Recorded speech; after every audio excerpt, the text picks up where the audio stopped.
7월 21일 살아계신 하나님의 말씀 로마서 7장 21절부터 25절 말씀으로 어느 편에 설 건가라는 제의 말씀드립니다. 우리의 평안을 저해하는 요인 중에 가장 큰 것이 무엇일까요?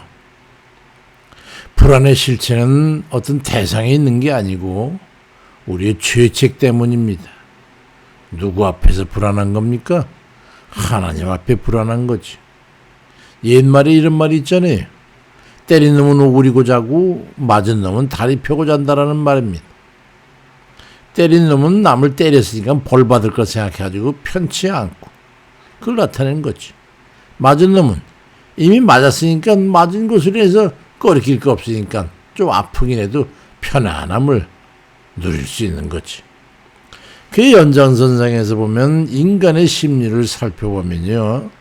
벌받을 죄를 짓게 되면 그 죄값을 책임져야 되니까 편안할 수가 없어요. 그 성경에서 그를 비유를 해가지고 반대로 예수 그리스도의 은혜로 죄에서 구원 얻게 되는 걸 최고의 은혜로 여겼던 것이죠.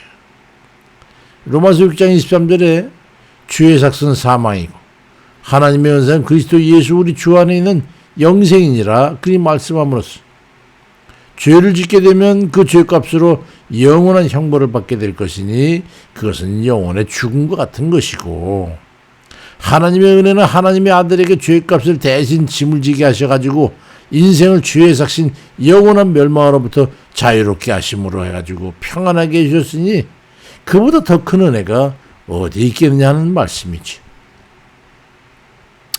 그러니까 예수 그리스도를 믿음으로 죄에서 자유함을 얻고 평안을 누리게 된 은혜를 생각해가지고 그 믿음을 확실히 하고 은혜 안에서 평안을 누리면서 행복하게 살아가는 복을 얻었으면 우리는 감사할 수 있어야 됩니다. 진짜로 믿음을 갖게 되면 감사를 하지 않을래야 않을 수가 없어요. 그 감사는 평안뿐만이 아니라 그 은혜로 인해 가지고 궁극적으로 영생복락 천국을 얻게 되었음을 생각하면요. 전심을 다하는 감사가 있어야 당연한 거죠. 그러한 죄에서 자유함을 얻고 그로 인한 평안과 그 평안의 끝에 영생천국에 이르는 그 은혜를 위해서 우리 주님 예수님께서 자신의 생과 사를 걸었던 것을 말씀하셨습니다. 요한복음 10장 10절에 도둑이 오는 것은 도둑질하고 죽이고 멸망시키려는 것뿐이지만 내가 온 것은 양으로 생명을 얻게 하고 더 풍성히 얻게 하려심이라고 말씀하셨고 또 요한복음 16장 33절에는 이것을 너희에게 이르는 것은 너희로 내 안에서 평안을 누리게 하려 합니다.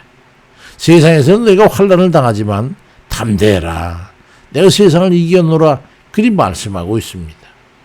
내가 십자가 죽은 오직 너희들 평안을 주기 위한 거야 이 말이죠. 인생 최고의 삶의 목표를 할 수 있는 평안을 얻기 위해서 우리는 죄에서 떠나야 합니다.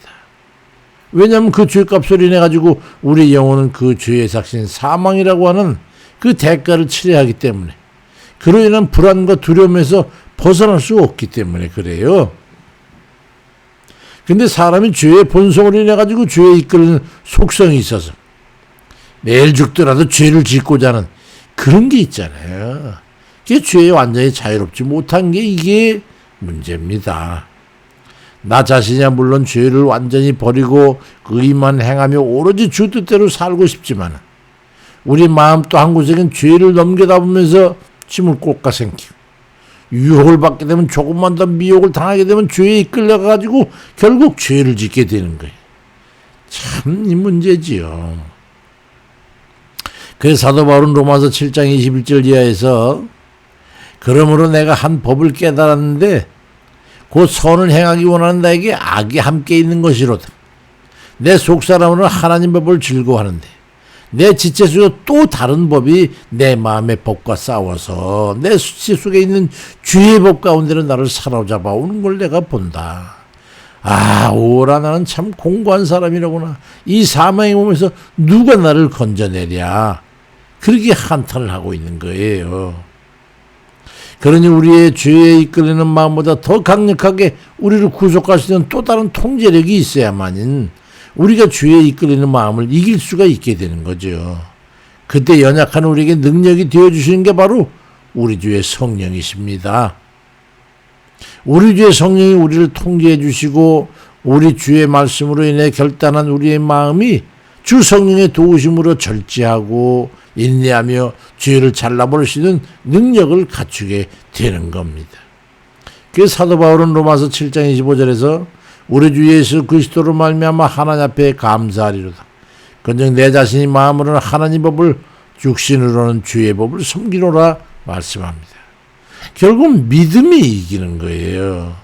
오직 주를 의지함으로 이길 수밖에 없는 그것이죠. 우리를 주께 단단히 붙들어 매야 됩니다. 그래서 여호수아라는 인물 있지 않습니까? 모세의 몸종이었던 그를 여호와 하나님께서 그를 후계자로 삼아서 안수하라고 하셔가지고 이스라엘 지도자가 되어 그 백성을 이끌고 가나안으로 들어가게 됐잖아요. 가나안에 들어가 정복 전쟁을 지휘하고 전쟁이 끝나갈 무렵에 그런 이제 진이 다해서 죽게 되었는데 그때 하나님의 말씀을 어기고 율법을 어겨 죄 가운데 사는 그 백성들에게 여호수아 24장 15절에 보니까 만일 여호와를 섬기는 것이 너에게 좋지 않게 보이거든 너희 조상들이 강 저쪽에서 섬기던 신들이든지 또는 너희가 거주하는 땅에 있는 암모리 족속의 신들이든지 너희가 섬길 자를 오늘 택해라. 오직 나와 내 집은 여호와만을 섬기겠노라고 말씀하고 있어요. 예수 그리스도를 믿고 죄에서 벗어나 이기고자 하는 우리는 여호수아와 같은 마음의 결단이 있어야 됩니다.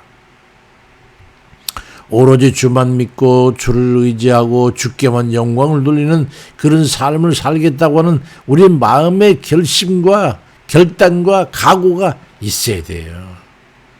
그런 마음과 결단과 각오를 이겨내게 된 그 사도 바울은 로마서 8장 1절로 2절에서 그러므로 이제 그리스도 예수 안에 있는 자에는 결코 정죄함이 없나니 이는 그리스도 예수 안에 있는 생명의 성령의 법이 죄와 사망의 법에서 너를 해방하였음이라 말씀합니다.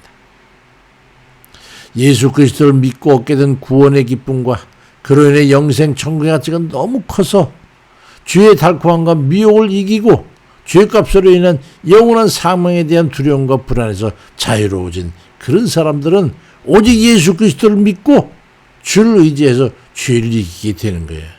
믿음으로 이기는 거예요. 그 사도 바울은 로마서 12장 21절에 악에게 지지 말고 선으로 악을 이기라고 말씀하고 있는 것이죠.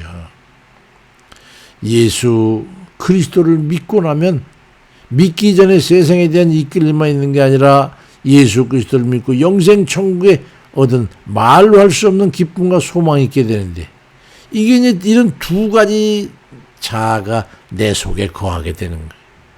죄의 유혹을 받게 될 때 죄를 받아서 죄를 지을 거냐 아니면 죄의 요구를 거부하고 주께 순종할 것이냐의 선택을 요구받게 되는 거예요. 그때 우리는 어느 편에 설 건가를 결정해야 합니다.